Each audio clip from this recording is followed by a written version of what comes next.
absolute privilege and honor for being here. So the last time I've been here in 1987 in Spring Fest. Some of my heart will not be born. What we want to do, if it is okay with you, is to share experiences, knowledges, and I really do not want to lecture because that doesn't work. Most of the workshops or things we do, I create dialogues, and I do deeply believe in one thing about education, as this says in Latin, is comes from the word educare, is bringing it out. So in that way, everything I'm going to, or we are going to share together is already within you. I mean, if we use Vivekananda's word in a little bit of a different way, education is the manifestation of perfection already within you. So I'm not going to say anything to you. I hate being kind of a teacher because I don't have any qualification to be a teacher so far. And what I again another thing deeply believe in is we will be talking various philosophies.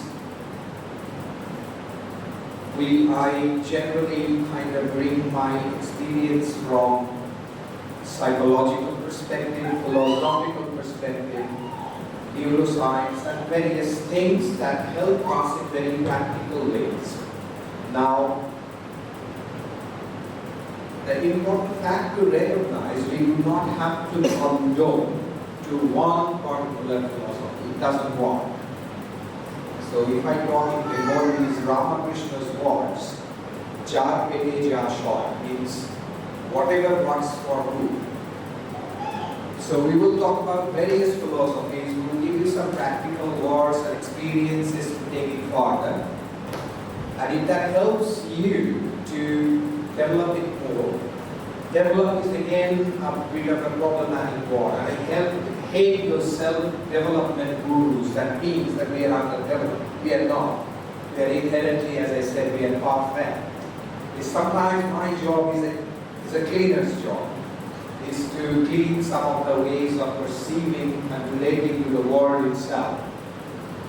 Again, what I deeply believe in, what Buddha said in his deathbed, that he was dying. He ate a bad meat, and Ananda comes in and asks him, Master, you're going to die, who is going to show us the path?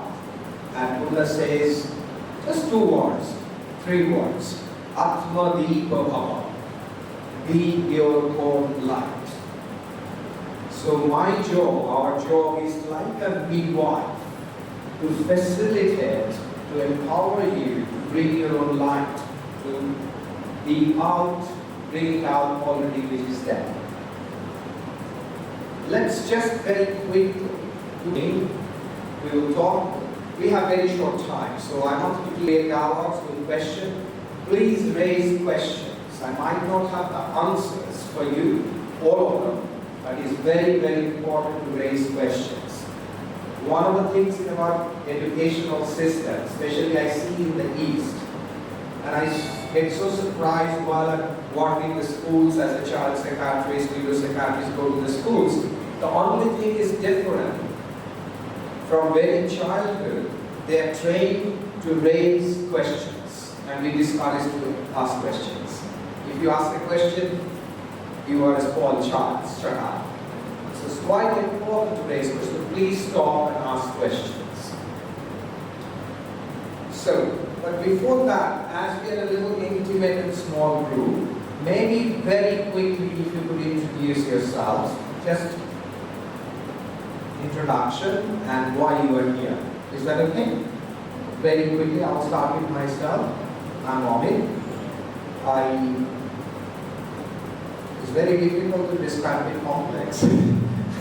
I am by profession still a child and adolescent neuropsychiatrist. I'm based in London. I work in Oxford. And I also am a filmmaker writer. And I'm here to be inspired to fill up my fuel from you and go back home and hopefully come back again. We stand for, I'm not telling about me, but about that. Since we arranged this from 6 o'clock, so we thought of a little bit telling, like introducing him. But he is so homely, he is so humble that. Please introduce yourself. Let's move on. Like that.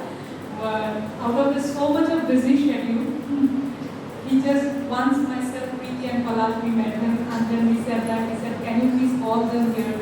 I said, everybody can't come. He said, alright, I can meet time. So evening time is best for them? He said, yes. So we'll go by local and we'll come by local. So it is so much like that. So anyhow, we are so fortunate to get him among us. That's okay. Please change. Let me just finish that. You gave me the mic, so let me just use it. So, please, it's a great opportunity for us to get like a human being like that. We get persons, we get motivational speakers, but a proper human being as far as I know him, like maybe 4 or 5 years back, because he was always a media person, he used to speak. But as a human being, from there I've seen him what he is. So I wanted Preeti and Chitra to meet him, and so now he has become just like my brother.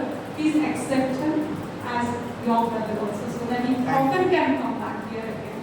And about me, everybody of you all know. And today, let me introduce myself as a sister of his. I'm so fortunate. Thank you so much.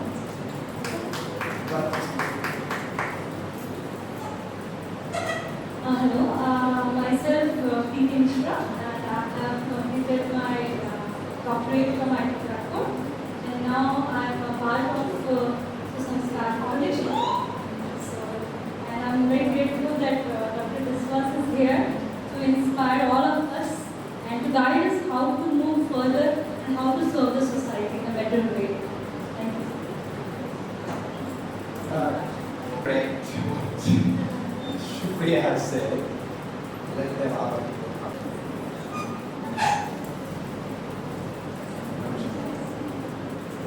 Great.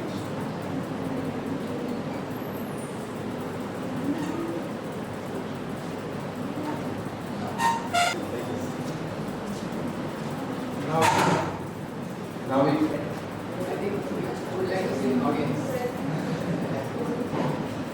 we are having a circle of trust. So you are included in the circle rather than audience. Anyway, please, it's up to you. That's the first exercise.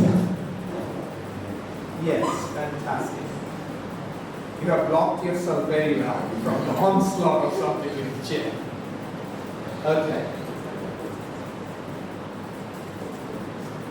Yeah, I just correct Shukriya for a little bit. I am not. This evening you will be here. And as I said, Buddha's words, Atma Deepa Bhava, be your own light. You are already carrying your light. I am just a cleaner, cleaning the surface of ways of perception. As I said, there is no development. You are already developed. You are not underdeveloped. You are the power of the cosmos, arising in utter intelligence and supreme beauty and bliss. So please do not think you need to be motivated. Okay, so what we're doing is a very brief introduction who you are and why you are here. Same hierarchy, same flag in a circle of trust. So please do not stand up. Please, yeah.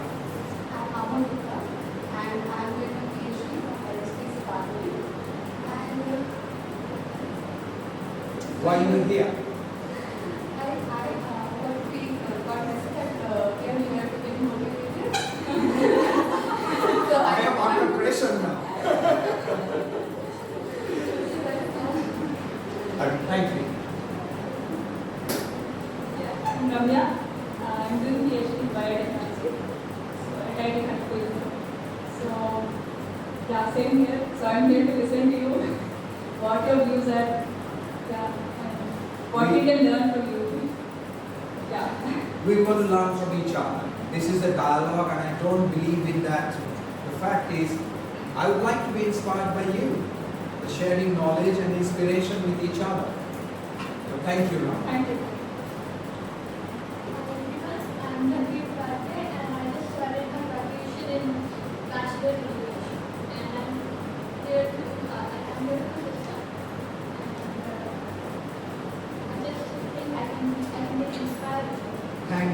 can I challenge you a little bit? You are with your sister. I'll make you a little uncomfortable. Is that okay? That's the thing. Because we are creatures of habit, and that we have to look at and be aware of it. Okay? Is that okay? You shift to that place and she comes here. Closer to me. Yeah? This is the alchemy that means sometimes I'm an agent of change rather than motivation. And the change is about just breaking your habits. Thank you. Thank you for showing the courage. I completed my graduation last year, and right now I'm pursuing Masters in English. And it's my pleasure to come and just to learn new things from you. Thank you. Hi, I'm Gandhi. I'm married here. I'm a new joiner of the Susamskar Foundation. Just want to serve the society whatever way I can, and here for your motivational speech. There is no speech. Thank you. Hello everybody, I'm Supriya Seth. I have completed my diploma and I'm really here to hear what you will speak, and I'll try to keep it in my mind, and if I have any question definitely I'll ask. Please. I'll Thank raise you. the question. Thank you. Okay. Sorry, I did not disconnect myself. It would be very good to be taught. For a little bit. Yes. Good evening, applications. Myself, Priyanka Modi. I came here to experience this whole event, to experience your whole lecture. That should be very motivational for us. Thank you.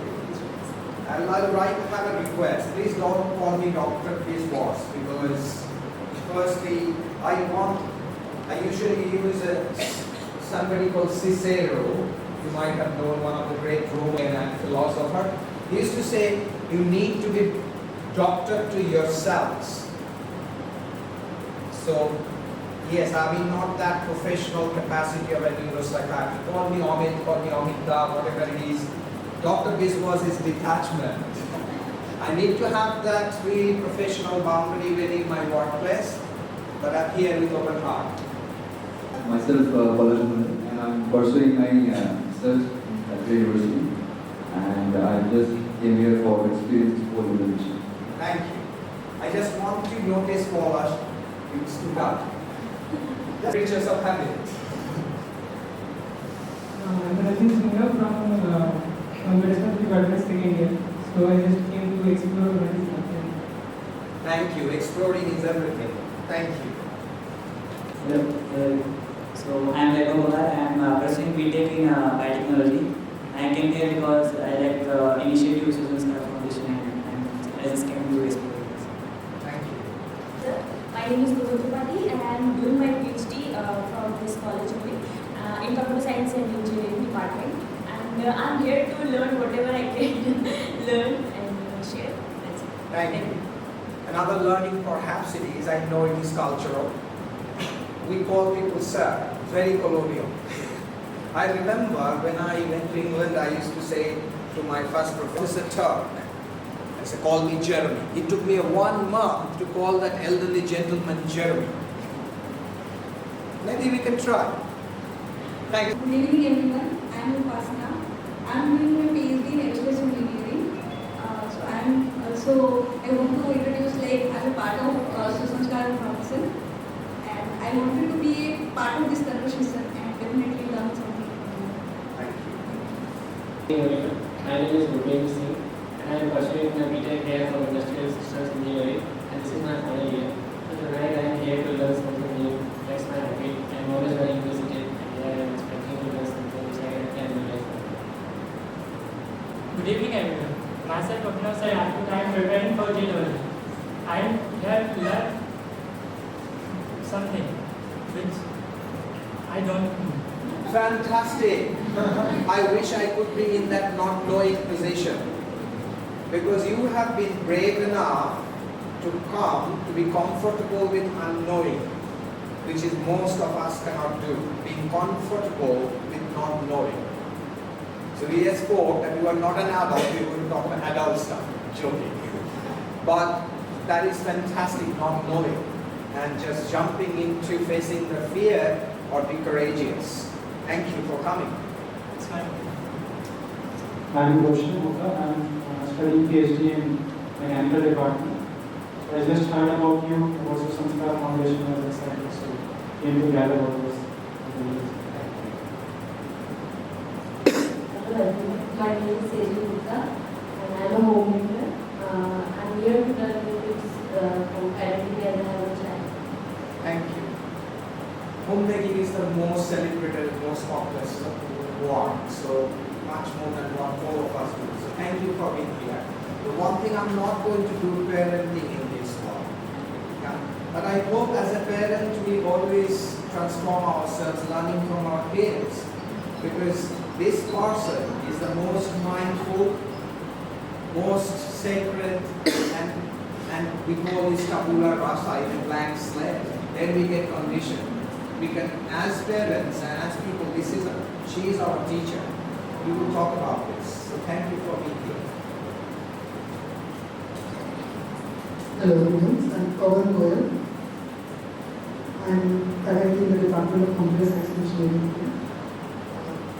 So I'm here because I was curious about the workshop and really want to be part of this conversation. Thank you. And you haven't introduced your daughter. She's Krisha. Thank you.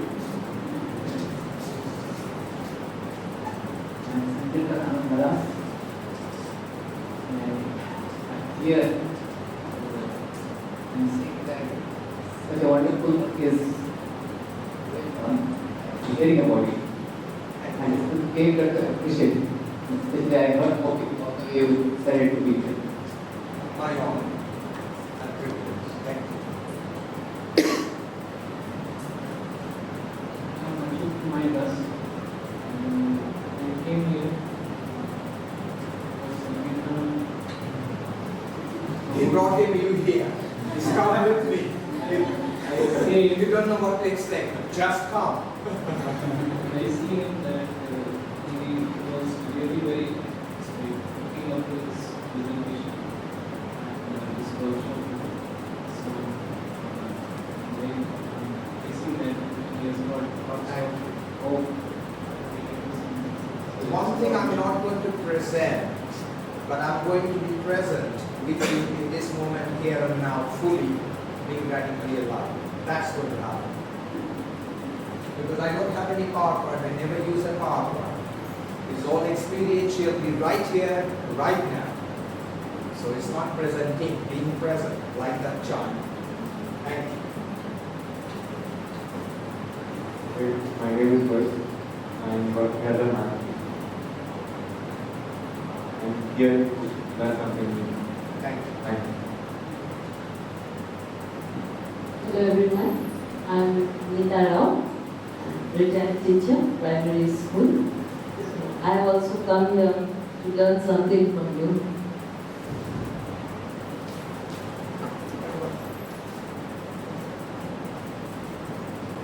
I'm here to gather some nice ideas or clarification.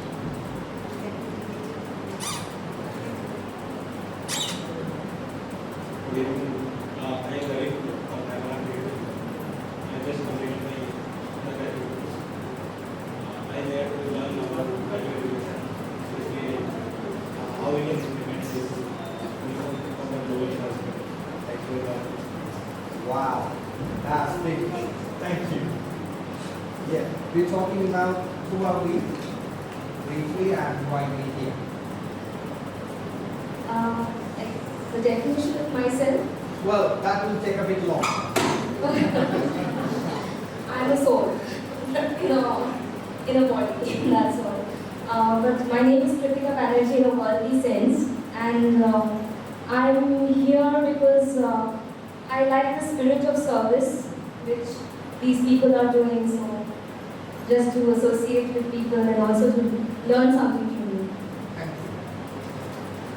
Hi, I am Gautam. I teach in the Department of Industrial and Systems Engineering here. So I am here to improve my gave some ideas how we can improve our teaching pedagogy and inspire students. Thank you. You guys are so, sorry, somebody who came last, mindful, present, mindful child. Please introduce both of you. Myself, Vivek. I'm in Department of ELDC, and he is my son, Madhav Dixit, and elder son, Achal Dixit, and my wife, Nerika Dixit. Thank you for being here. I bow to your collective intelligence. I remember, just very quickly, I had to tell this story because it's a private moment for me to come to IIT, and you were thinking about learning from me. I remember the day I went to the IIT entrance exam, and my dad had to push me to go. I had no kind of intention to complete JDA, unfortunately. And 15 minutes, I couldn't understand a single question. So rather than stupidly sitting there for 2 hours, I left and went, "Sir, I'm scared." Let's tune in with a very brief meditation so that we are in this space creating togetherness. Would you mind sitting in the circle rather than in front? Yeah. Not that in that chair, if it is okay. We will evolve into meditation, and understanding of meditation is very different in various people and various kinds of meditation, such as mindful meditation, loving kindness meditation, japa meditation, transcendental meditation, mantra meditation, and so on. I'm not going to go into detail. At this point, I ask generally, we don't have the time today to have the process. What is meditation? The fact is, few simple things. There is no rule. It's not that you have to go in the Himalayas and meditate. You can meditate in every walk of your life as you're walking, talking, taking a shower, or washing your dishes. We'll come to that. The important thing, there are 3 essential elements. One is paying attention and expanding attention. The second thing is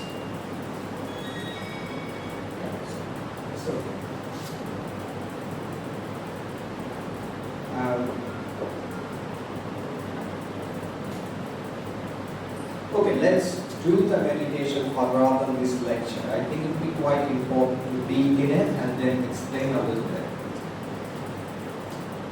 We generally need to have a posture if we are sitting. Again, there is no rule. However, if you could firmly place your feet on the ground, posture is erect and dignified. It's not about being right, it's about being comfortable. It's about the first thing, intention to meditate. Allowing yourself for a few minutes to meditate. So comfortable straight spine and posture, dignified and erect, shoulders relaxed. You can place hands anywhere you like. Eyes mildly closed, but if not, look at somewhere down with a deep focused gaze. The important is to pay attention. I would like to invite the veil of mindfulness, or the veil of meditation, as the beginning and the end of our meditation. So I will gently facilitate this.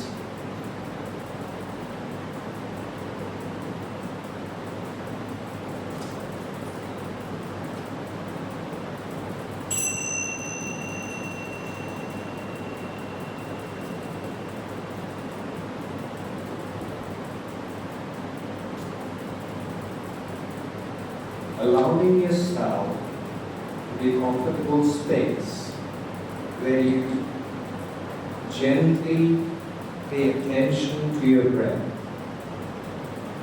There is no effort, nothing to control. Just observe out and in breath. As it coming in through your nose and going out. Just perhaps pay attention to the tip of your nose as the cool fresh air coming in and going out,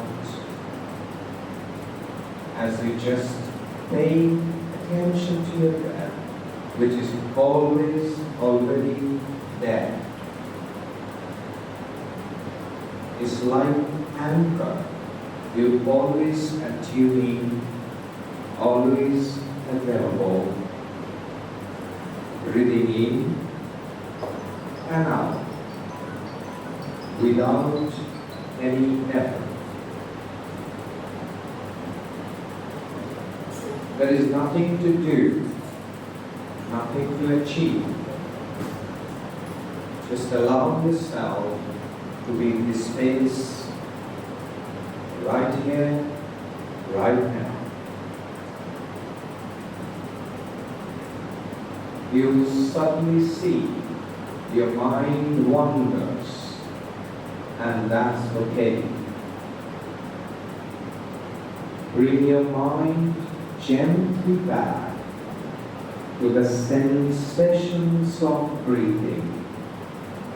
Breathing in and out.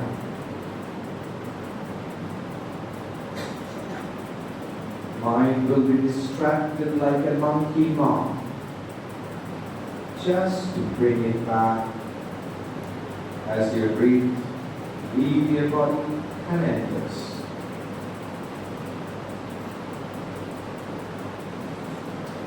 And now, I'd like you to pay attention to the expansion of your chest as you breathe in and breathe out.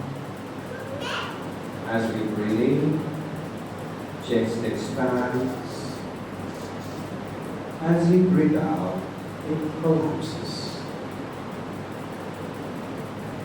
To the sensations of breathing in your chest, expanding and collapsing.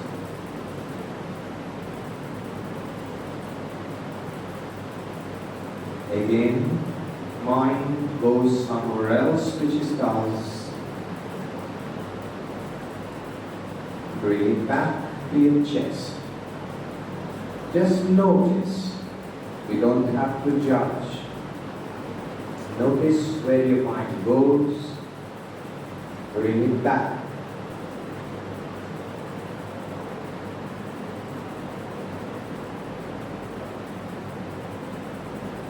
And now, I'd like you to shift your attention to your abdomen, to your tummy, to the sensations of expansion as you breathe in and collapses as you breathe out.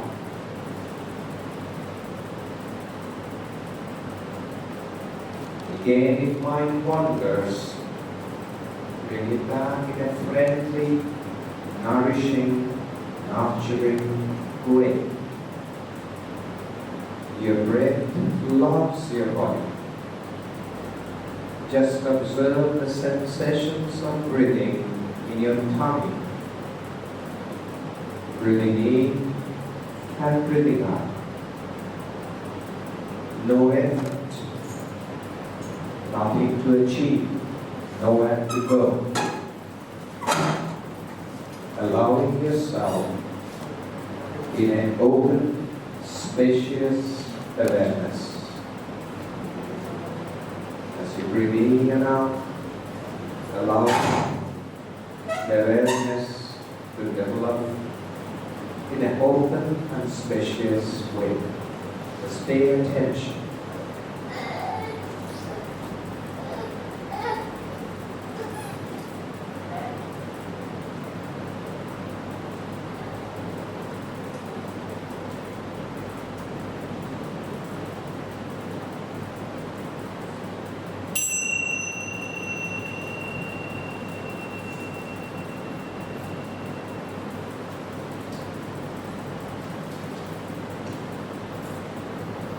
Thank you.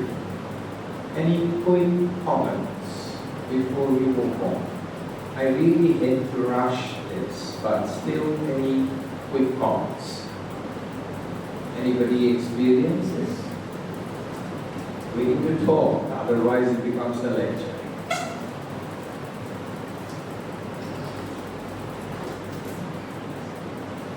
Okay, let me question. Did you get distracted? Yes, please. When I was very Sharing that. Our job is to notice that it got stuck. Bring it back. There will be discomfort in your body. There will be no. The way to deal is to bring it back to sensations of something. Any other comments? Because unless we have comments, we can't learn from each other. Yes. Actually, I have tried it earlier also. So the thing is, when we try to concentrate, like concentrating on like mostly or like in between the ears, what exactly happens? For fraction of a second, I try to concentrate, then more time is going, distracted. And again, I try to concentrate. What happened this time? This time, same thing happened. Good. Thank you.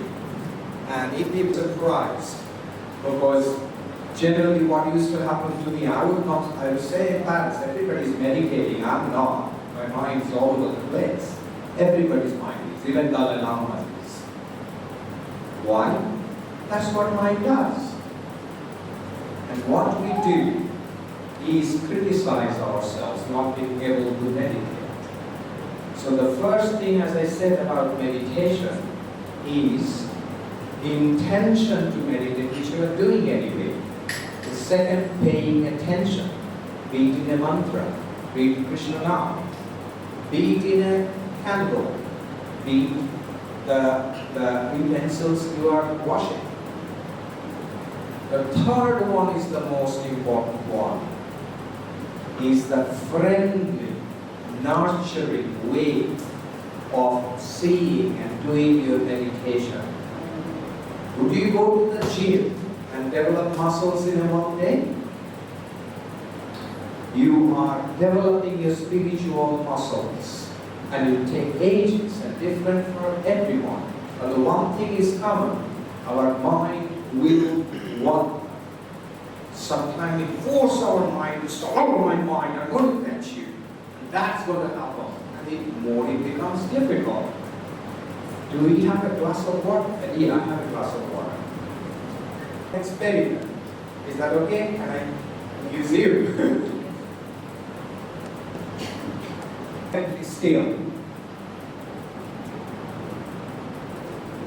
Just need to be still. So focus. I want you to completely still the surface of the water. Is it happening? It's difficult? What are you going to do?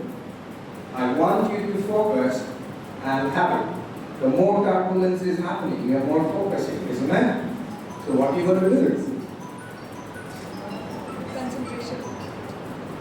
You concentrate more, I want you to concentrate more. And what if you work on this? What happens? Concentrate, try it. Make it still. It will take time. It will take time, take your time. It will never happen. Put it down. Put your mind at rest. It will go a little bit and then stop. So it's the quality of effortlessness and the friendliness to your practice is more important than the practice itself. Okay?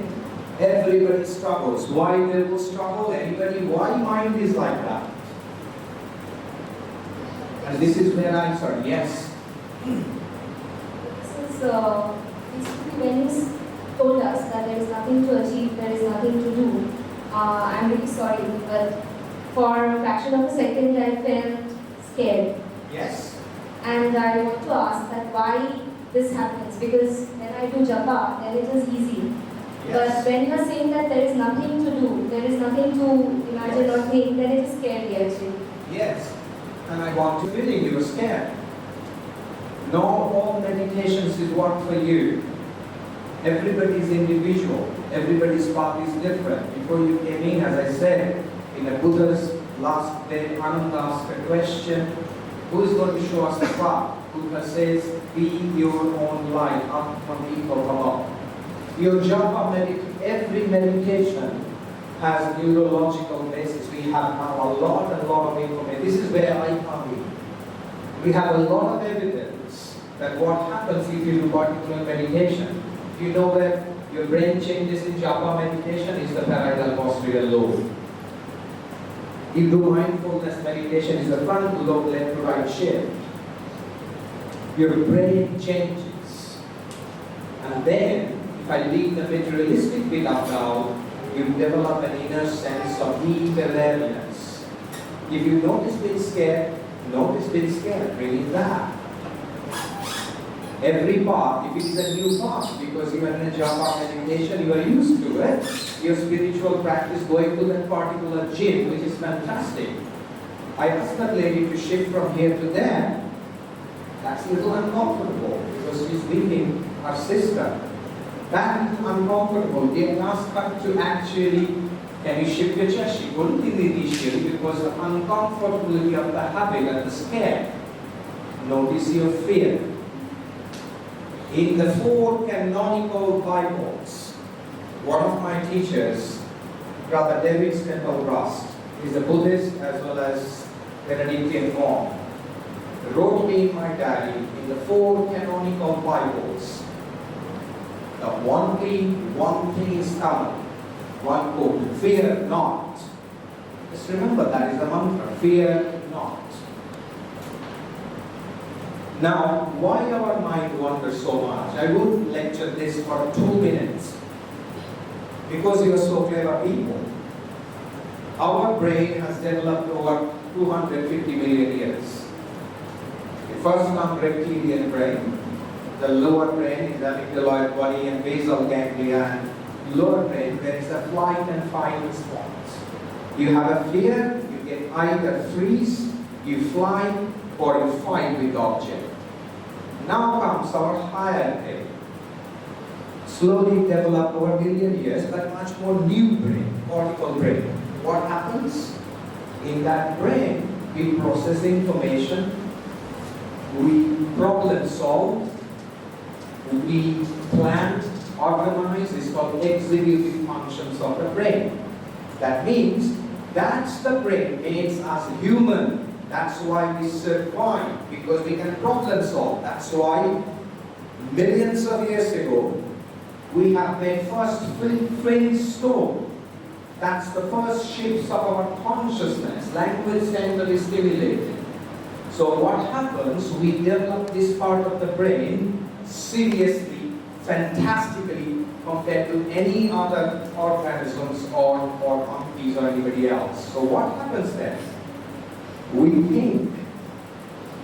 If you see in National Geographic kind of channel, you'll see a tiger runs to a deer. Deer have a fear, they runs. If the tiger catches the deer is dead. The tiger doesn't catch the deer. The interesting thing, you will see after 10 minutes, almost deer forgets everything and grazes the grass and eats the grass. Why? They don't hold that fear. That's scared because we think. Okay? The problem is then we think and think, we start ruminating. We're thinking and overthinking, trying to solve. And especially when we're trying to solve an emotional problem with our higher brain, which is a thinking brain, we get lost. We do not have the developed the capacity to emotional problem solving with the high functioning problem solving executive functions of the brain, especially left frontal lobe. So what our practices, all traditional spiritual practices, allowing us to develop our inner consciousness, again in the material term, loosening our mind to come back to our senses. What does it mean? If you have a cup of coffee, do we drink the cup of coffee? No, we are thinking something else. We are taking a shower, do we share? No, we are thinking about what we are going to do next. We are driving, we sometimes do not know where we are driving because we just drive. We are in an automatic pilot all the time. We multitask, it doesn't work. We are not here if we are using our phone. So what happens? A very good amount of research, especially from Stanford, comes partial is not multitasking. People don't think that you multitask and be more productive. You are less productive, more anxious. You are actually more stressed and anxious and then get depressed. You carry on multitasking because you are not giving mind. It's continuous partial attention. The brain cannot cope with that. So being present in this moment without judgment, that's the motto of meditation, being present. More you being present, you are not in the past, you are not in the future anxious about your exams, not thinking I failed once in class 10, I'm going to fail again. My boyfriend has ditched me and my new boyfriend is going to ditch me as well. Because we do not experience here and now. And that's the practice, to be present in the now. In spiritual terms, now is not in time. That's a different conversation altogether. Okay, I will stop there. Do you have the stuff that I wanted to bring you in?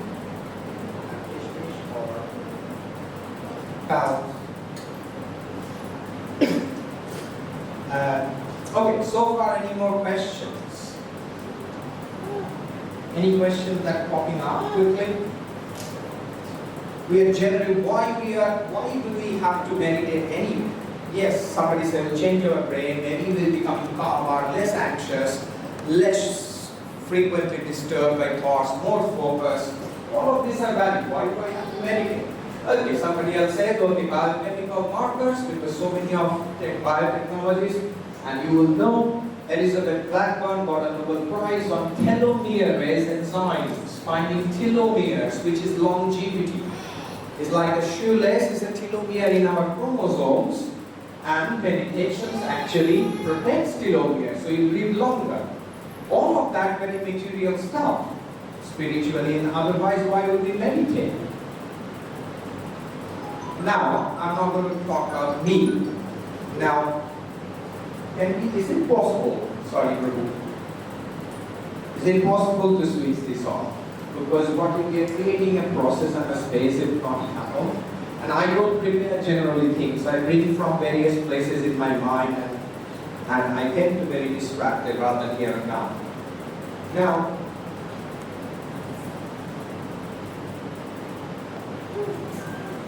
I forgot, but I'll say something from, if we stay in the same level of consciousness as we are right here, or developing, you can say either Krishna consciousness or Christ consciousness, unless you have a radical transformation of self, we stay in the place where we are, living our life like sheep, and not have a conscious ownership of our life. We are unconsciously following like a sheep and will die. A rabbi from Israel comes to Jesus Christ, John 3. He asked, Jesus tells him, unless you enter the kingdom of heaven, unless you are born twice, you cannot enter the kingdom of heaven. The rabbi said, what do you mean? A pregnant mother from your womb cannot born twice. And Jesus said, you stupid. Sorry, Jesus didn't say that. Jesus said, you are ignorant, you are a rabbi, the famous one from Israel, don't you know? Flesh brings flesh, born from the above, born of spirit. And then you be twice born.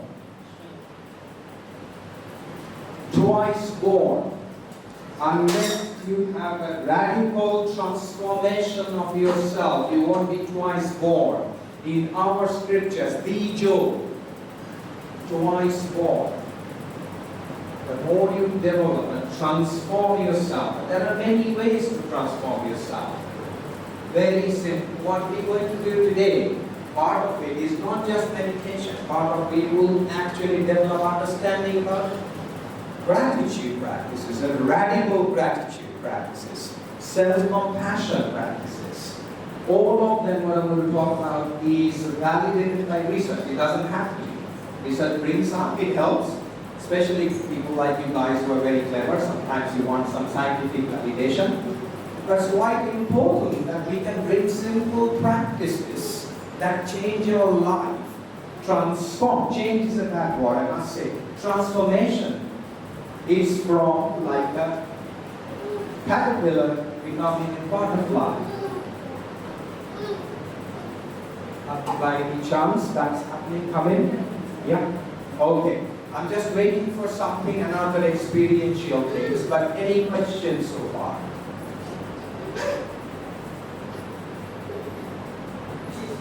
Any other things that you want to ask? Okay. Let's. Can you meditate on something that you don't love? Fantastic question. Now, I would like you to meditate on something you don't love. Why? It's not about, okay. Meditation, as I say, is paying attention, moment by moment, in a non-judgmental way. It is the awareness that develops. It's not the process itself. It doesn't matter what you meditate.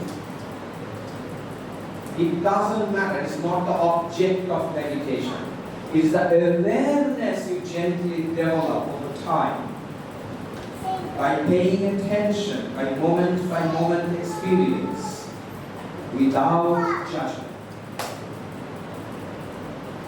So it's a non-judgmental attitude towards your object is important.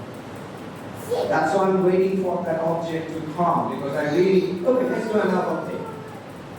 Okay, I'm really going to give you an object, and quickly you have to put it around. This is an object. I want to just describe it and say how you feel. So this seems to be a piece of stone. Piece of stone. But yeah, can you describe it scientifically? One surface is very smooth. Yeah. And the other is unsmooth. Yeah. So it has a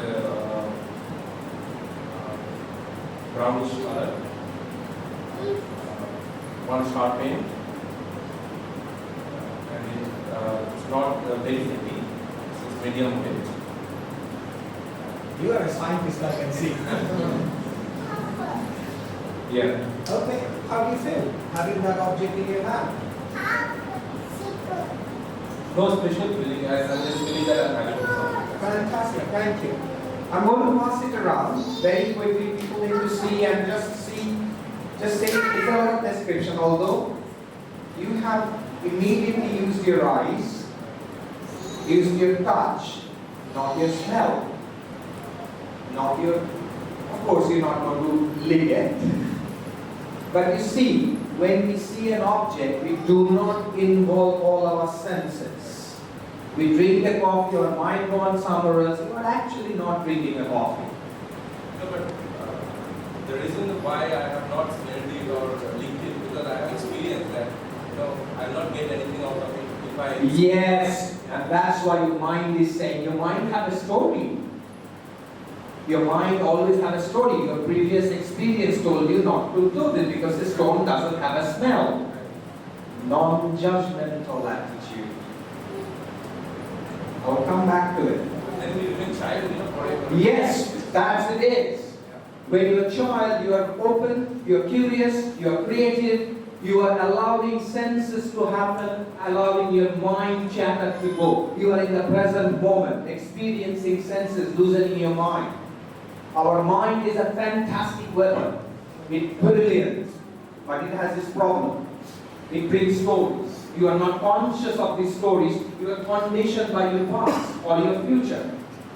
So what happens, I go in the tube in London and late at night and see a black man chattering in themselves and I get scared. Why? that man, possibly black man, violent, schizophrenia might attack me.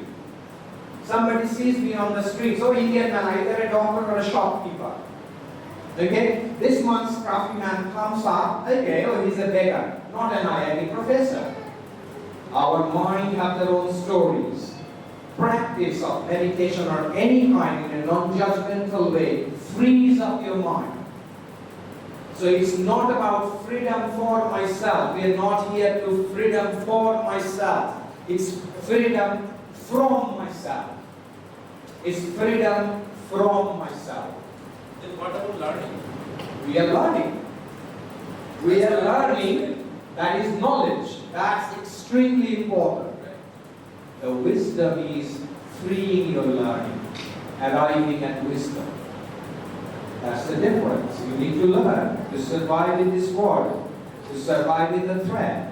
A little bit of, if I hear a little ruffle of a tree, what I know, a saber-toothed tiger hiding there. 10 million years ago, Neanderthals, here that they run, because I learned. But then now, at this moment, we have the thread in our brain, some things, I run, flight, response, over learning. Unless we arrive, free our knowledge, we do not arrive at wisdom. But let's try that with others. Very quickly, we like to have said this. Very quickly, just observe how we feel. I'm sorry I'm rushing. This is not the way because we need time to have these processes, but I'm rushing a little bit. It seems to be a very beautiful crystal. Okay. Fantastic. Thank you. I'll stop you. Only because I wanted that. Your feeling is beautiful. That's a feeling, isn't it? I attach my feeling to something. And it's a crystal. Fantastic. That's an object. Okay. Let's see what other people say.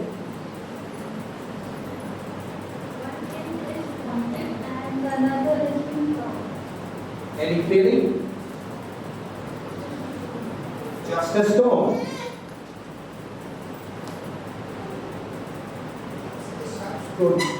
Sharp stone. Any feeling? Used as a weapon. Beautiful. Reminds you of the past. Reminds you of the past. We already gone in the past. Sorry? As a raindrop.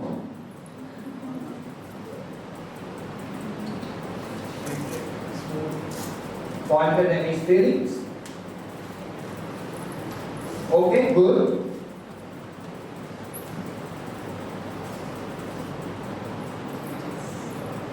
I'm not familiar. A feeling of not being seen before. Okay?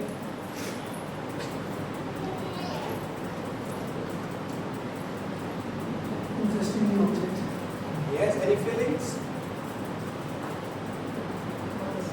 Okay. No feelings. Noticing that there is no feelings. Noticing that. Be aware. Our unconscious processes, we don't we have feelings, we not. Noticing, being aware. That's the first process.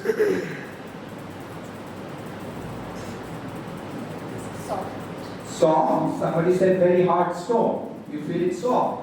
Interesting. It's important how we relate to an object.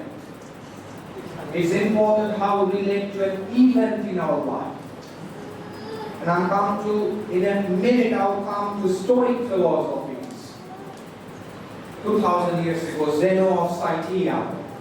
Our relationships to things, rather than things having value in itself. Yep.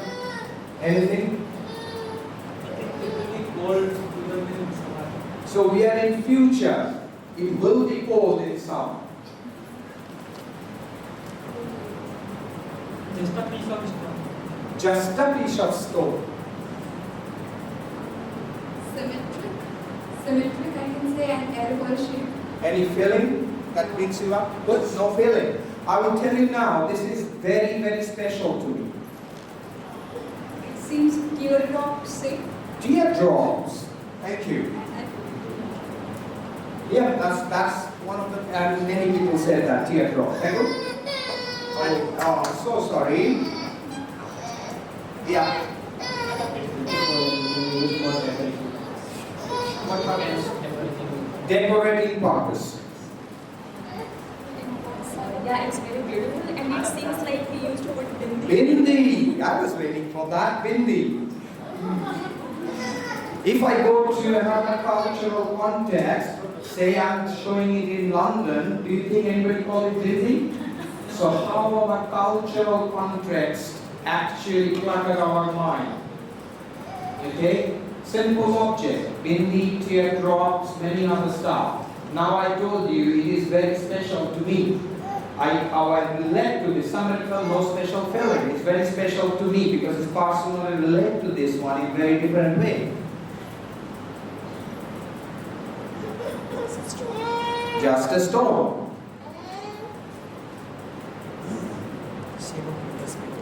Shape of a lotus petal.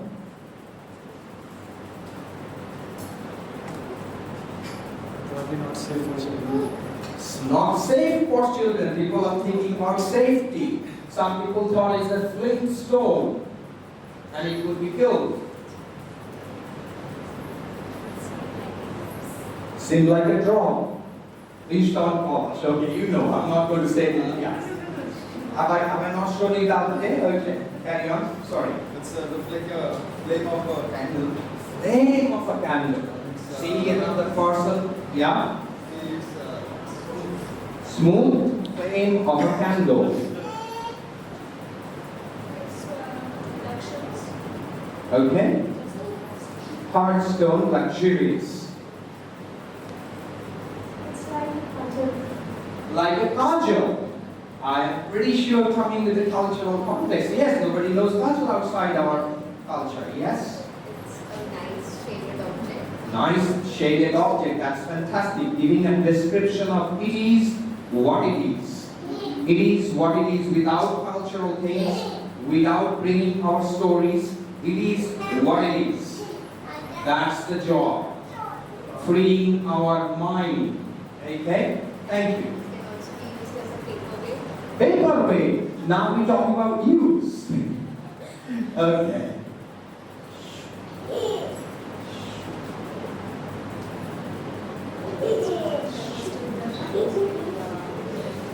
Shiny is good. Okay.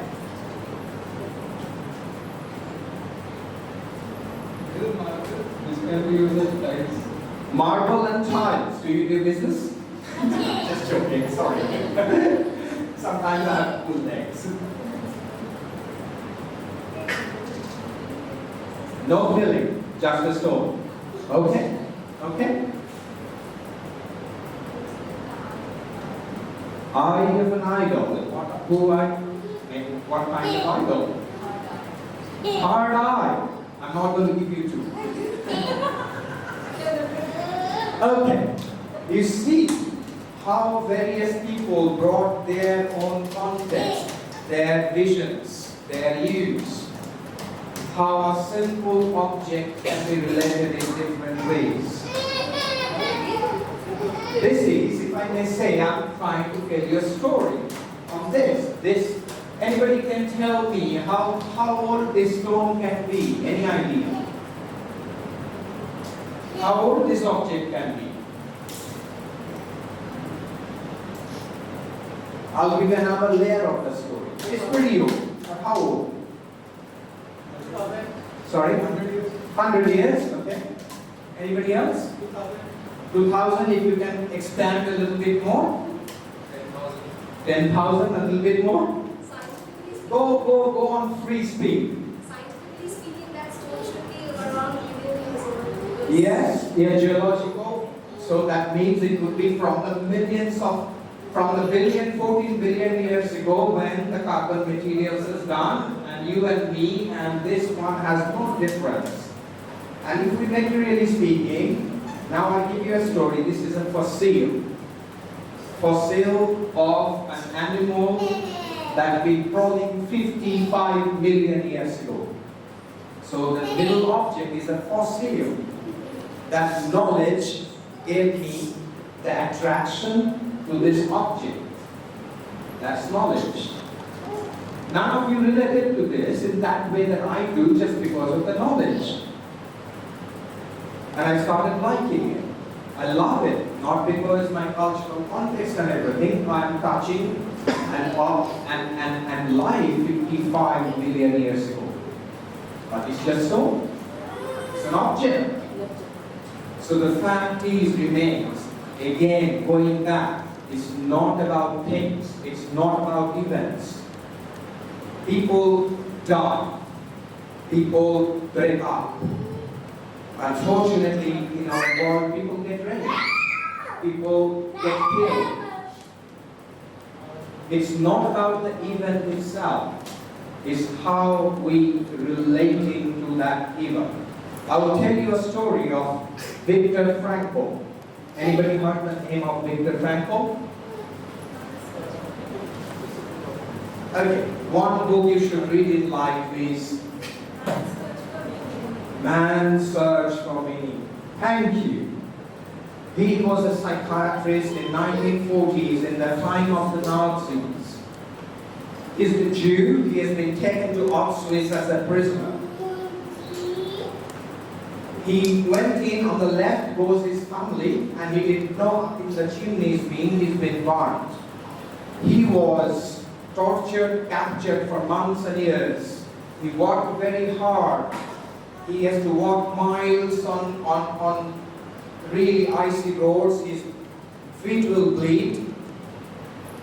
But in this most denigrating, dehumanizing circumstances, it is not about the circumstances, how he related, he survived. He has seen, and in that book, Man's Search for Meaning, in that situation, he still found meaning, hope. He saw people who have nothing, even the bread, somebody to somebody else who is hungry, even doesn't have a bread with himself. He saw humanity. He put his hands inside one of the pocket, brings up the speck of little granules of bread, smell them. One day I'm going to get out and have breakfast with my family. He said, even in this situation, the last of the human freedom that remains is about one's choice to circumstances. The last of the human freedom, how you choose to live any given circumstances. Rwanda Kornu, flight commander in the Iraq war, she actually went to Iraq to rescue some of the pilots been shot down. Her plane herself was shot down. 4 people dead, she and 2 other kind of survived. She had a bullet here, legs broken. Iraqi soldiers come, got them up, got in the car, goes through the desert. One of the soldiers pulled her pants down, raped her in that situation. She is in pain. 5 years in solitary confinement. She did not pray. You can take my dignity away. You can take my body, you can do stuff. You cannot kill me. You cannot take my dignity away. How we relate to situations. All of these people go back into philosophical disciples of something, and you don't have to get married to this. But people for 2,000 years related to the philosophy called ancient Stoicism. What is it? One of the most profound speakers of Stoicism was Epictetus. He was a slave. He was free. He was a lame philosopher. Then he learned Stoicism from his master Musonius Rufus. He wrote in his journal one line, life-changing line, and I give it to you. Some things are up to us, and other things are not. Some things in life are up to us, and other things are not. Now, my question is, what in life is up to us? What can you control? What in life you can control? Anybody? What is in life that you can control? Sorry? Anything else you can control in life? Can you control weather? Can you control your parents? Can you control your mind? Yes, but we don't want to control our mind. We want to transform our mind. That's good. It's the same thing that you said. Your choices means your mind. Do what you meant. I can control my thoughts. Yes. Anything else? Can you control your exams? Can you control your husband? Right. Look, you control nothing in your life except your thoughts, the choices you make. Basically your thoughts, which transpires into actions. Zone 1. Can I just go through this? Can I just pass? Simple philosophies, but practical philosophies like Vivekananda said, practical done. Zone 1 and Zone 2. We try to control this when we fail, the things that are not in our control. And then blame ourselves and we suffer. Think about Zone 2, that everything that's not in your control. The exam, the results, outcomes, everything. But how you relate to that is more important. That your thoughts, like Viktor Frankl, your actions, your attitude towards things. Zone 1. Our job is to remain in the Zone 1. How do you remain in the Zone 1? Partly by your mind, learning philosophies. Learning and practicing. How to be in Zone 1? Be calm, be still. Meditation and other practices brings the stillness of the mind so that you make choices. You do not need, that's the big fallacy in the psychologist has said that people buy books like Saper. You do not need positive mind. You need stillness of mind. Positivity arises. You can use one sentence, I'm going to go bigger, better and better every day. Nothing happens unless you practice, unless you transform yourself, unless you be still. Unless you learn to make choices. How? When you're calm, you're becoming still. When you are more creative, when you are present, you become more compassionate. You're more open. You make more creative, wise choices. Now, sorry, that's why I stopped you. I lose my thread of my mind. Because I'm going from east to west and coming here and there. I will come back to you. Most of you have probably heard of Alcoholic Anonymous. In the circle where they kind of have the addicts, they use a prayer, which can be used by anyone. It's a modern prayer.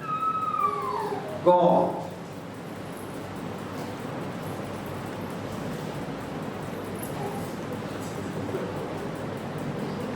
they say, God, give me the courage to change the things that I can change. Zone 1. God, give me the courage to change the things I can. The serenity to accept the things that I can't. Zone 1. Accepting, I can't change my parents, sending me to medicine, I want to do surgery. Sorry, I want to do other things. To accept, but acceptance is not passive. We'll talk about radical acceptance later on. The serenity and calmness to accept the things I cannot change, that is beyond my control, and the wisdom to know the difference. And the wisdom to know the difference. Now, okay, quick comment. I'm forgetting because of distraction. Sorry. My question is how to live in present. Yes. Absolutely, we'll do that. And it's a practice, lifetime practice. We talk about bringing the present. You carry on 10 years, 20 years, and still you're not present. But it's a practice. That friendly, gentle practice is trying to be here rather than back or forward. Let's do a practice like that. Okay? Can we do that? Now, this practice demands that I am going to come from Mars, a planet Mars. And I'm going to give you an object in your hand. First, you will close your eyes till I give you the object. And then, I want you to use all of your senses. I will direct that this is called meditation in some way. But try to use all of your senses. And a person from Mars will give you an object in your hand like I did the other one.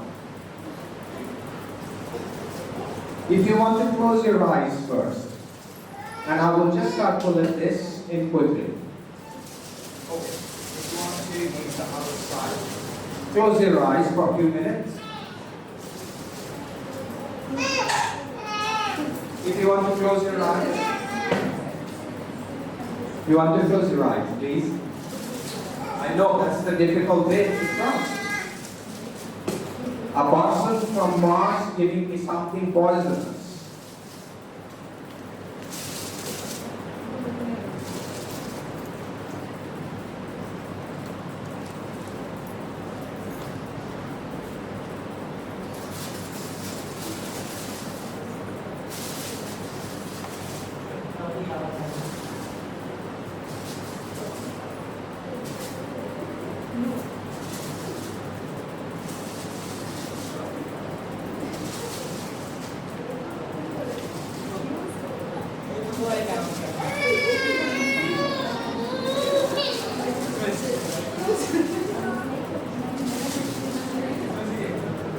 Okay, now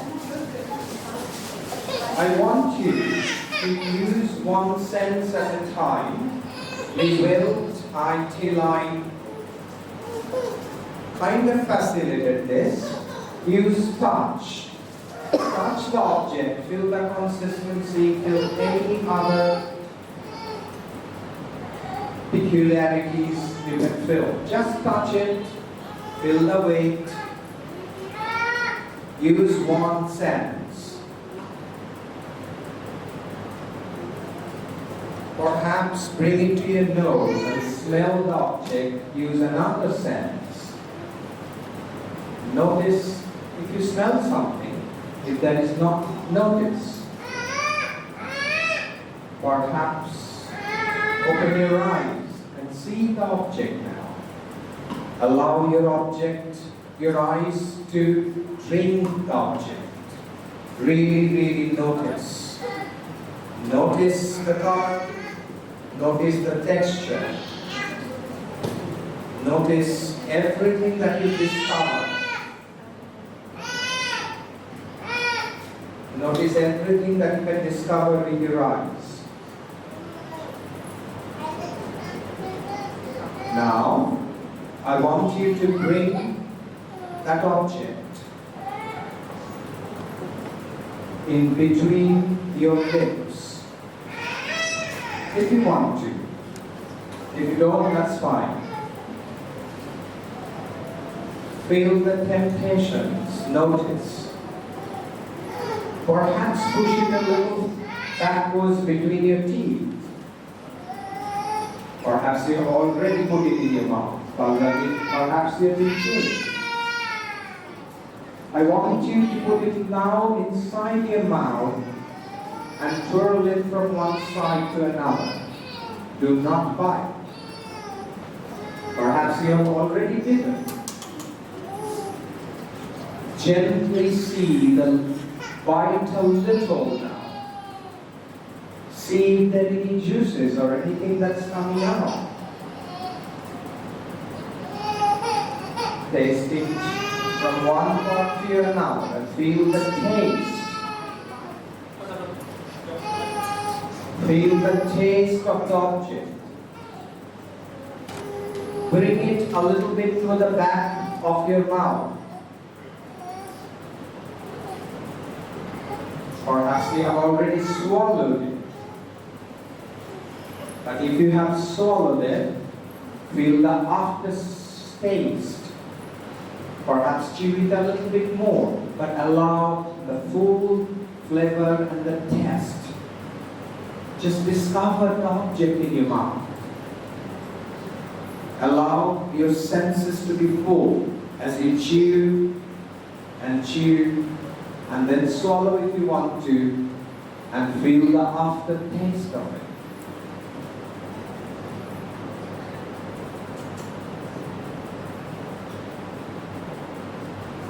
Okay, I will stop. Anybody wants to tell me the experience? I know there are some distractions. We have to pardon the little. Given you an object, we already judge.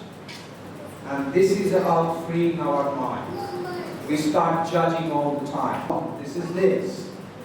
Our non-judgmentality goes out of the window because we create our own stories about our lives around us. But that's common. We don't have to change anything, do anything, but aware of it. Awareness is everything. Noticing. Practicing meditations makes you to notice. Subtler and subtler energies will come and develop. You start noticing, the quality of things change. Anybody else? Yes. I felt this like Christmas. Then tasted it, smelled it. It looks like basically all the characteristics seem similar to the kismis. But since you are saying so, it may not be a kismis. Actually having dialogues in between your head. Kismis or not kismis? He's saying that rather than, so you see, we are involved into one sensory object and our minds start having dialogues. What is it? He's saying that may or may not be kismis. So what we are, rather than having the experience, we've suddenly gone somewhere else. When we have a coffee, we do not have a coffee. We need to feel the coffee, smell the coffee, taste the coffee. Trust me, if you allow your mind to be here and practice it, the best coffee you will have every time. The best kismis you will have every time. It is not about slowing down. You will say, oh, we eat all the time. You can't slow down. It's not about slowing down. It's about slow enough. So involving your full senses to be present. We eat mindfully. We drink mindfully. We shower, we enjoy the shower, feel the sensations on your body. Your mind goes, bring it back, the best shower you will have ever. You are cleaning your dishes, bring the sensations of water, the sound, the smell, the dishes. Suddenly this boring job becomes the very enjoyable job in life. You become radically alive. That's what meditation does. When you are present, when you are here, when you are calm and still, you are alive. A radical aliveness happens inside you. And that's the practice. Let's do very simply another meditation to bring it back here and now. Going back to our posture of intention to meditate. Feet solid on the floor.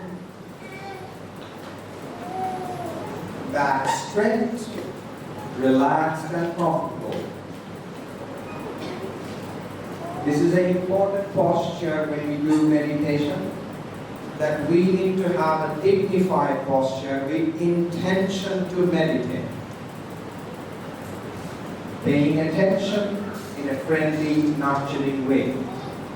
You can place your hands wherever you like, eyes closed or not, doesn't matter. Important thing that we are going to practice is paying attention. And now, quickly, I want you again to notice the sensation of your breathing. Breathing in and out.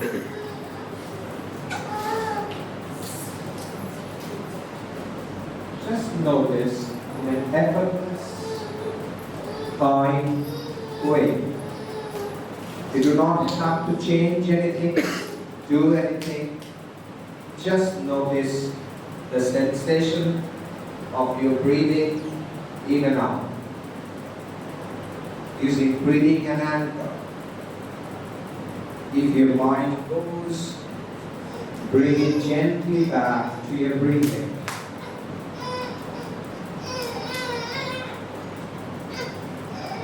And now, I want you to use your hearing, the only one sense, to listen to the sounds in the surroundings.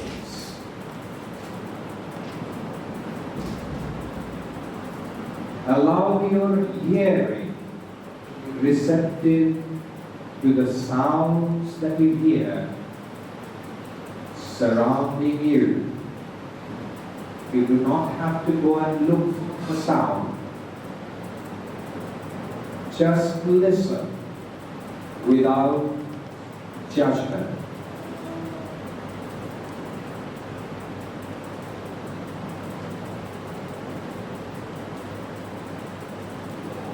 Listen to the quality of the sound. Perhaps the start and end. Just the raw sensations of the sound without judgment.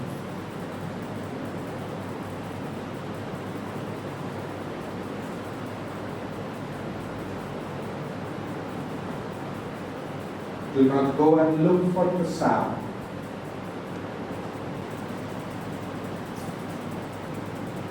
Your object of meditation is the sound.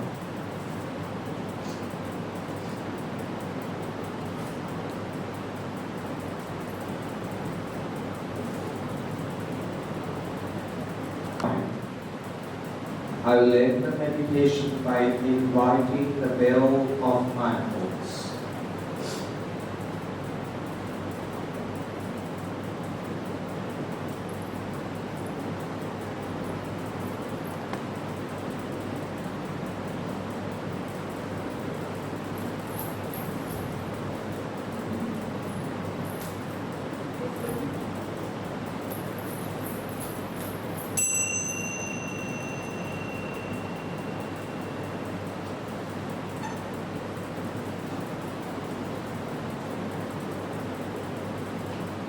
Okay, any reflections? If we talk, we will learn from each other's experience.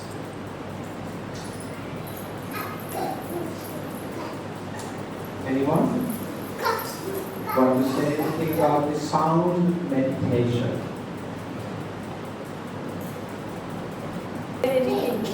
But when you told to switch to sound meditation, then I started hearing this fan sound, basic sound, something speaking.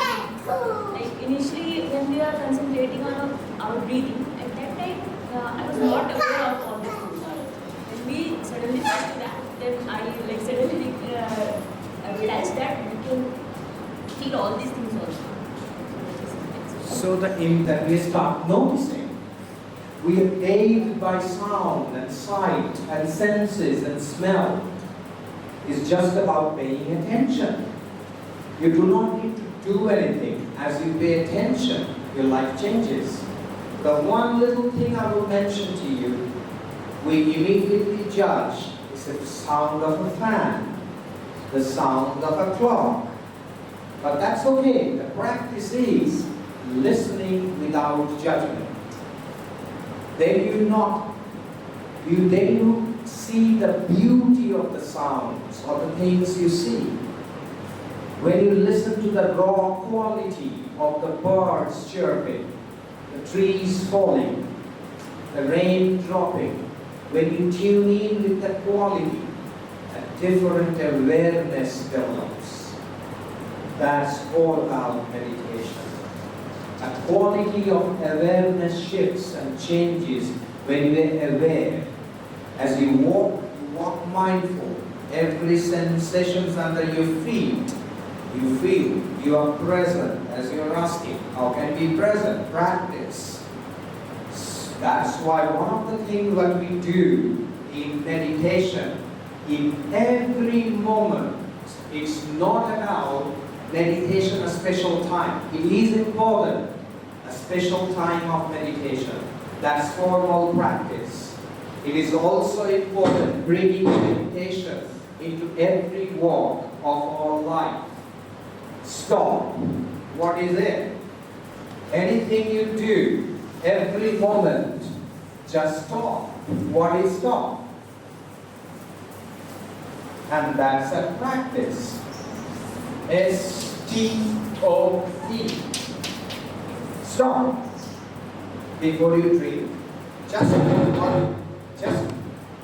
1 second you stop. Before a phone rings, stop. Deep. Take a breath. Or 3 breaths. As soon as you are aware of your breath, you are in the present moment. Stop. As I started writing, stop. Take a breath. Breathe here. Observe what's happening outside, what's happening inside. Aware of what's happening in the incident, feeling, thoughts, emotions. You are more aware. P. Proceed with kindness. Proceed with a smile. To open the door, stop. Move on. With practice, it takes seconds. Before a phone rings, that's your bell of mindfulness. You are in the traffic. All the lights are coming up. That's your mindfulness bell. Stop. Take a breath. Observe, I'm getting angry. Observe, I'm irritated. Observe, Dr. Biswas is talking too much. Observe what's happening right here. I was observing, I was getting annoyed with a little child crying.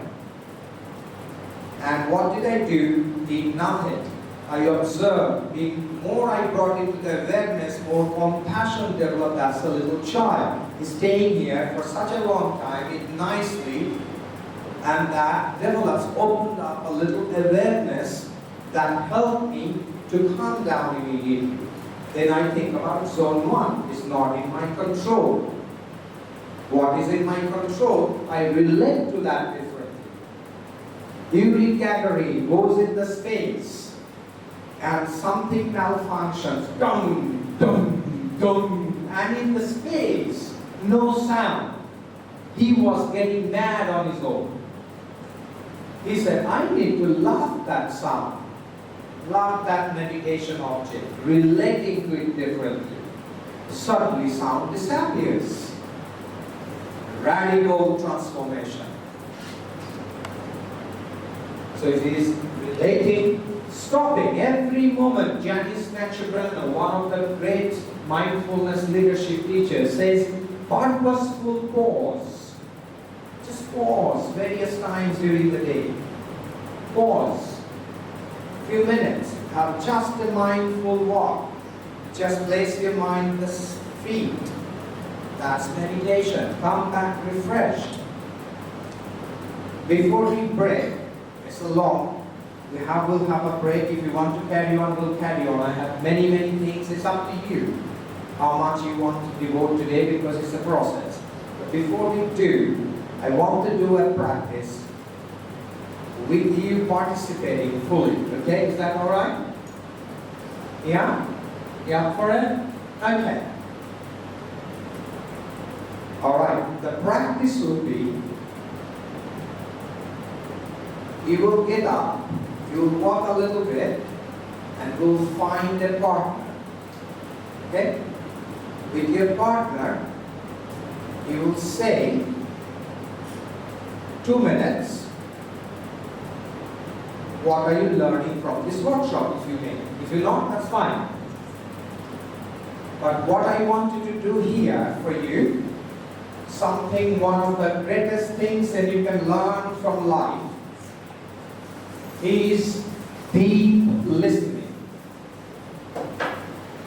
What is deep listening? We listen to all the time, but we actually hear, we don't listen. We talk to our friends, we go somewhere else. We have our own agendas in our mind. We are waiting to speak rather than listening to that person. People like us are highly trained in deep listening in our clinical work. We do not need to do anything to our patient. A person, whatever specialty is, say a suicidal young girl cutting herself every day, want to kill herself, the most important gift that I can, or a therapy I can give to this person is deeply listening, opening my heart. My mind wanders, oh my God, I have kickboxing. You know what? Friday evening, I need to admit this girl, or something will happen. If I admit this girl, she will come back again. Is it the right choice to do mental checkup? You are not in the clinic. You are gone somewhere else, having your own agendas. You are having a meeting. Somebody says something valuable. You think that's rubbish and that's bullshit. I need to know and say these things. You are gone. It's not a productive meeting. When you bring the quality of mindfulness, the deep listening into your conversations in daily life, the best human gift you can give.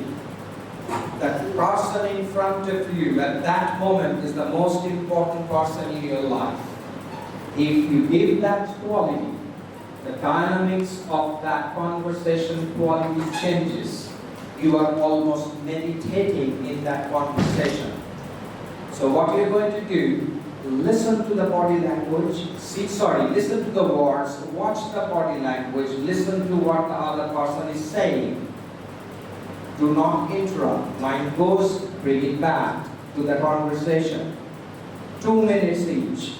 In between, I will ring the bell, switch.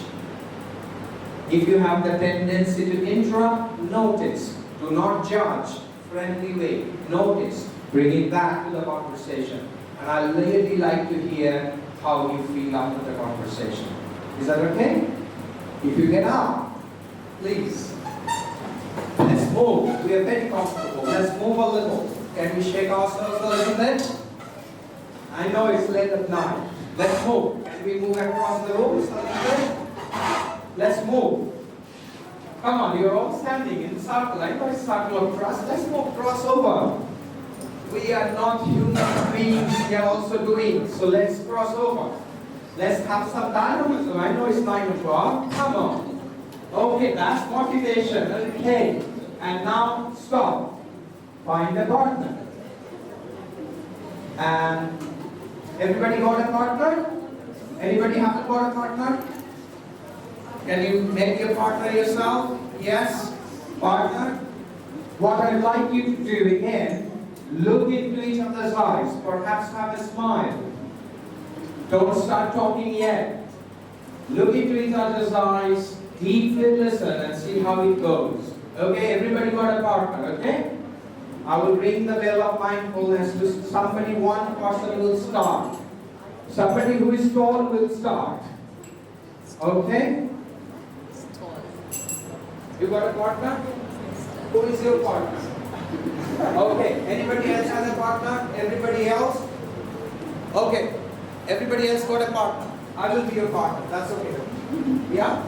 Okay.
hate to start because this is generally 5 minutes session.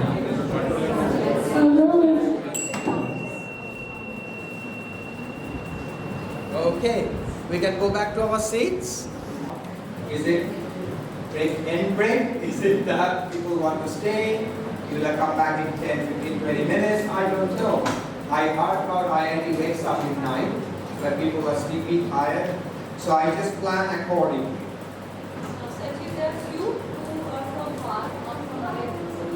They have to go. That's fine. So that's the end break for them. What about the rest? Okay, why don't you do a very quick share, because as you see, a lot of processes needs to develop. This is, what we have done is so far is actually a one-day workshop already, because otherwise we don't develop our understanding and experiential way. But I am really grateful that you've already developed some kind of interactions, being into it, participating into it, so later. So I'm very grateful. But there are lots of things that we can talk, we can do. I was planning to do some gratitude practices, more importantly, self-compassion practices. So we look after other people, we don't look after ourselves. Very evidence-based practices. But it's up to you what you want to do. Just let me know. But before that, how was your deep listening practice? Anybody's shared their experiences? And give more because my brain gets jelly if you don't talk. I gained appreciation from that person. Yes. He said something which it was discussed, but I could not catch it. So I gained appreciation from that person. Yes. When you deeply listening, you are open, your heart's open. You deeply appreciate the person in front of you. That moment is a gift that you are giving to that person and the person giving to you. That's the most important human moment that can be. And that itself is healing. The power of the healers that had in the ancient times, shamans and all these people, all the quacks even, they don't have medicine. What they used to do, be present.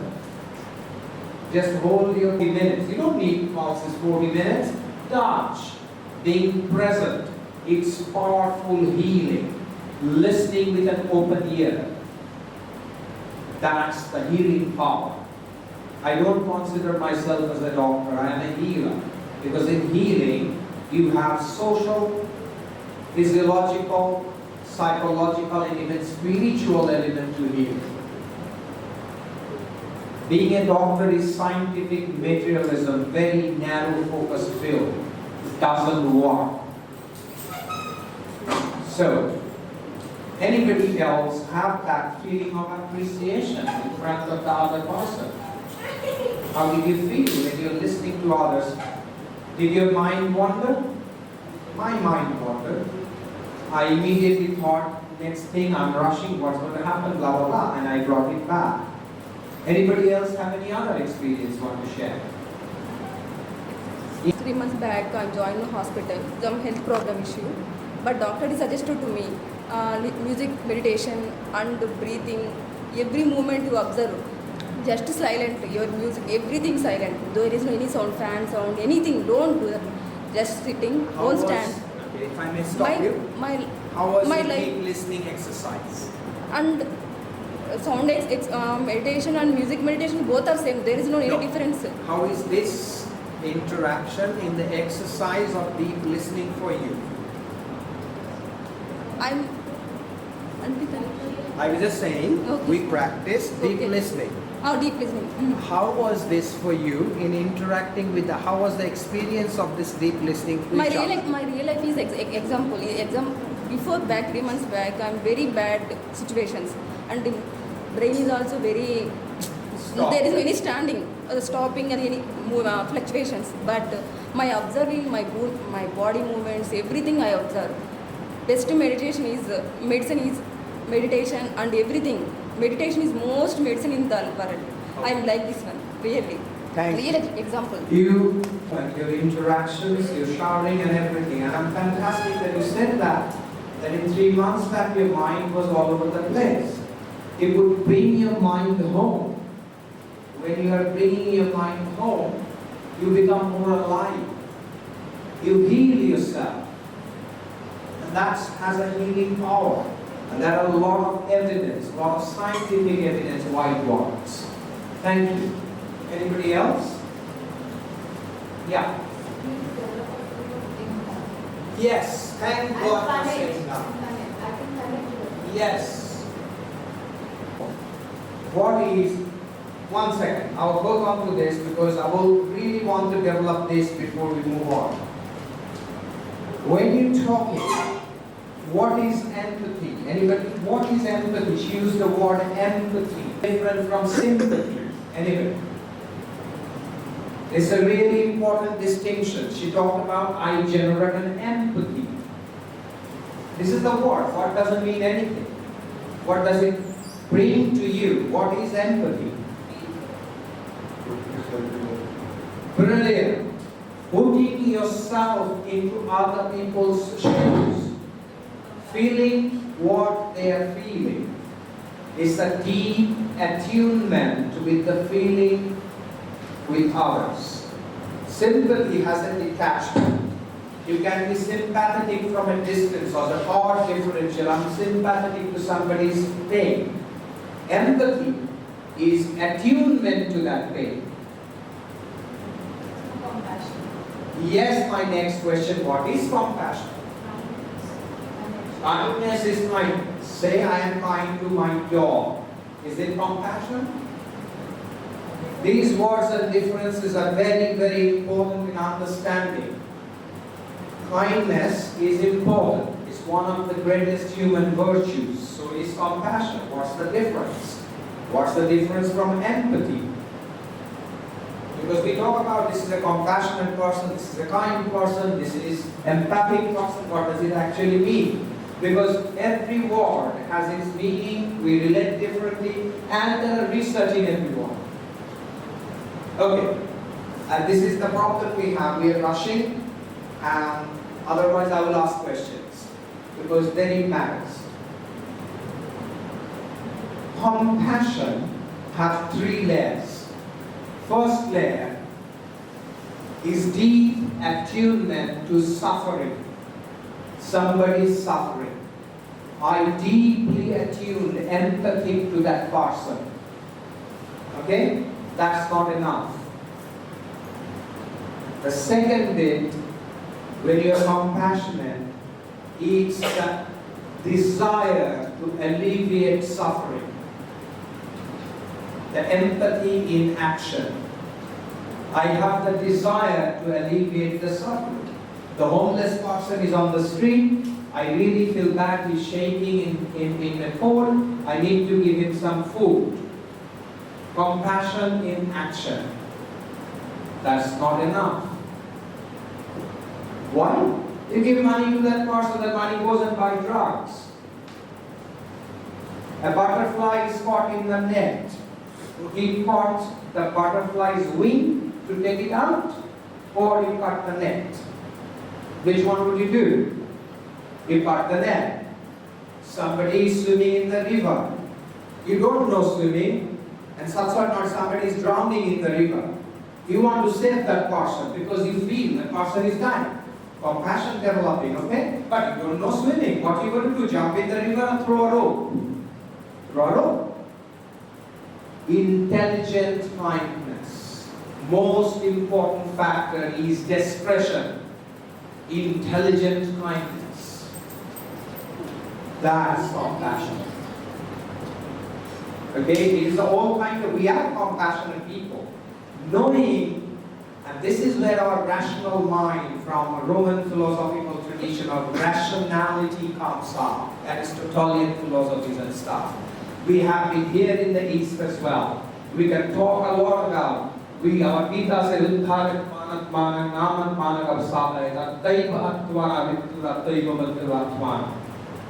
your mind is your friend, is your mind, is your foe. You have to balance by those intelligent expressions. mind. It's not about control, it's about awareness of mind. Sorry. I didn't want to lose the thread of empathy because this is really important discussions. It's important. The next level, we are very compassionate people to ourselves. Are we compassionate to others? Do we actually tune in when we suffer? The research is, ladies, you are very compassionate, you're not compassionate to yourself. You look after everybody else but not to you. If you get up in the flight, you will see the first thing the air stewardess will say when the plane breaks, if it happens, oxygen come up. You take the oxygen first before giving it to your child.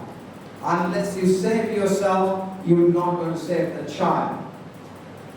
And there are very evidence-based way how can you develop that self-compassion. It's mindful attunement to suffering, human common humanity, and self-kindness. These are three ways. Kirsten Neff and Chris Germer's work. Later on, if you want to stay. So, compassion, in deep listening, compassion develops for that person. More meditation practice, compassion develops for yourself, for the world, and something beyond. You're creating a relationship in very longing points. That's spirituality. I was excited to know others' experience because we attended the same class. Yes. So, yeah, so excitement was there. And what I experienced is we share the same feeling for that class. What we learned, the same learning part was there, plus something new he gave me. Okay, I can learn that part also. So that. Thank you. And you know what?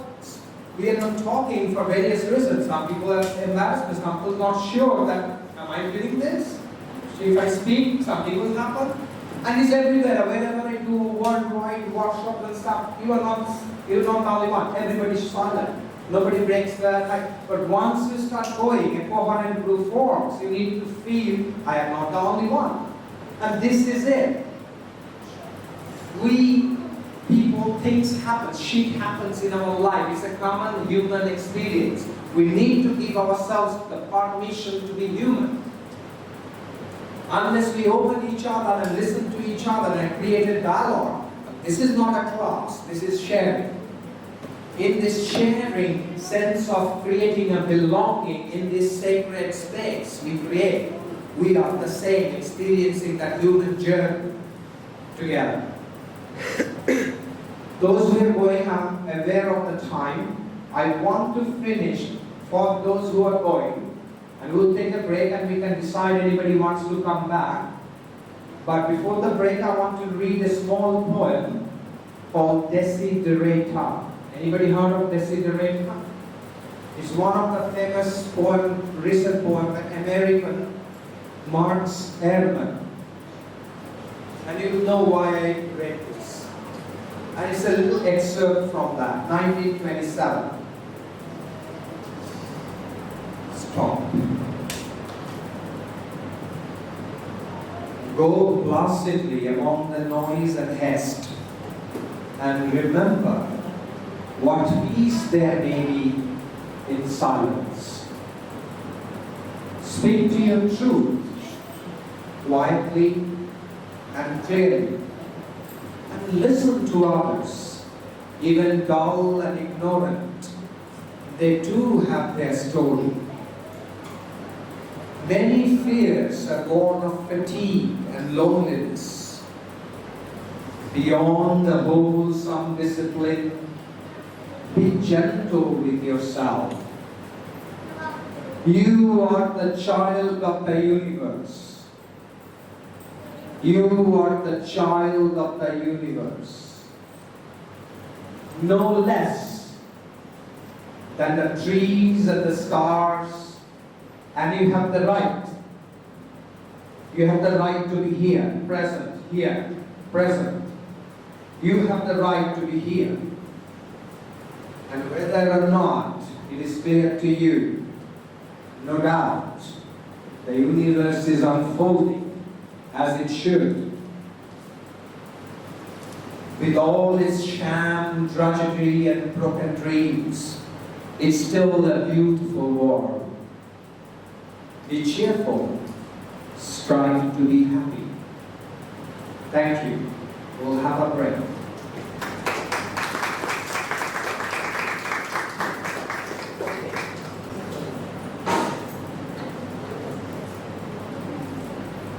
So it's 9 o'clock, so you all want to continue after this? There's more, half an hour.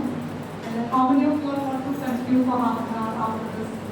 5 minutes break till this day in half an hour, or you want to, like how we said, you want to finish it off now, so we can. Whatever you all want. Be free to tell because he said it's very free, he has done it. Raise your hands. You lead. So how many wants to lead just now? Right? Yeah, just one. Half an hour. More? Whatever. You want to lead now? Our call medical, very kind of evidence-based versus strategy, people pre-parenting workshops and other things we will do. I am very much associated of doing more youth programs like development of self-mastery and awareness practices. So we will bring various elements in future if you want it to happen. I'm more than happy to offer my services and grow together. And with deep gratitude, we will finish it here. What I really wanted to do a circle again, hold our hands and pray together.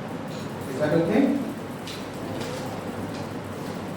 Peruvian shamans used to say that this ceremony has ended and another has begun. Om Purnamada Purnamidam Purnat Purnamaduchyate Purnasya Purnamadaya Purnameva Vishishyate. Om Shanti, Shanti, Shanti. Thank you.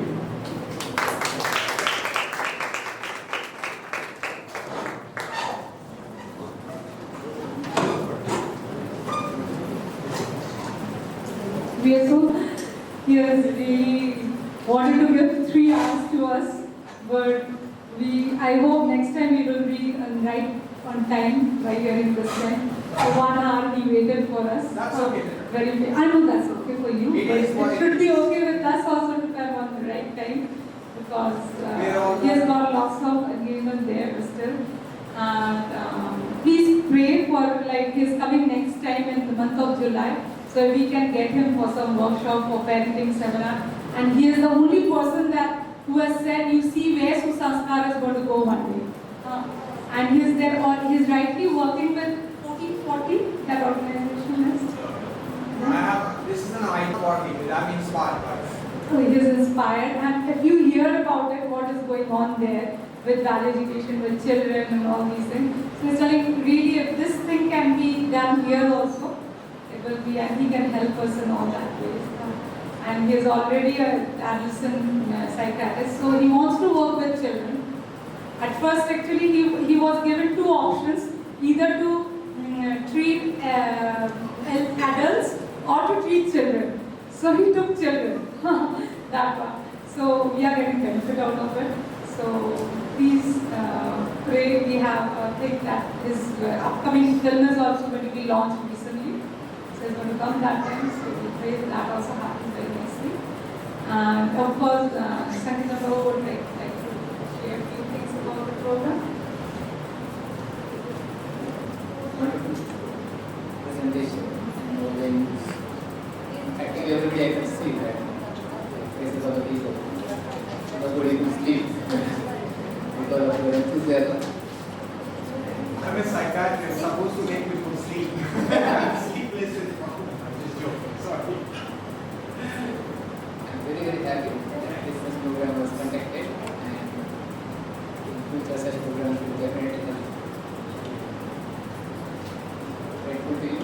taking up your time.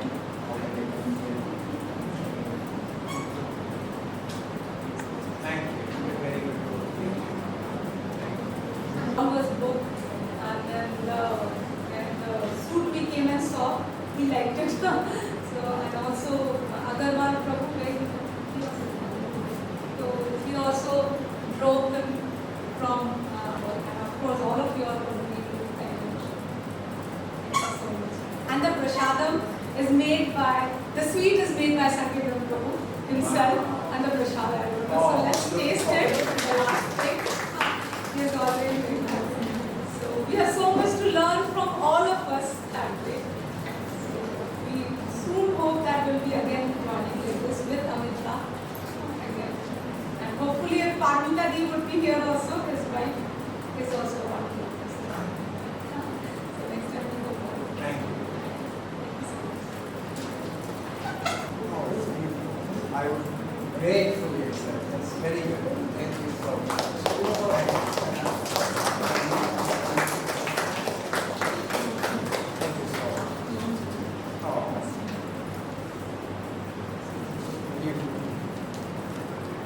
While eating also you can share. Okay.